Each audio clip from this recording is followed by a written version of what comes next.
গণতন্ত্রকে হত্যা করে আমেরিকা ইরানে যাকে ক্ষমতায় বসালো সে হল শাহ মোহাম্মদ রাজা পাহলাভি। টানা ২৬ বছর সে ইরানের নির্মম শাসন চালিয়েছে। তার গোপন পুলিশ বাহিনী সাভাককে প্রশিক্ষণ দিয়েছিল সিআইএ। তারা বিদ্রোহীদের ওপর অমানবিক নির্যাতন করত, জেলে বিদ্যুতের শক দিত। আর ঠিক সেই সময়ই আমেরিকান প্রেসিডেন্টরা শাহকে স্থিতিশীলতার প্রতীক বলে প্রশংসা করছিল।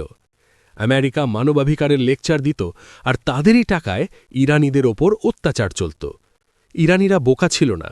১৯৭৯ সালে যখন বিপ্লব হল, সেটা শুধু শাহকে হটানোর জন্য ছিল না, তার পশ্চিমা সমর্থকদের ছুঁড়ে ফেলার জন্য। অনেকেই জানেন ১৯৭৯ সালে ইরানি ছাত্ররা আমেরিকান দূতাবাস দখল করে ৫২ জনকে বন্দী করেছিল।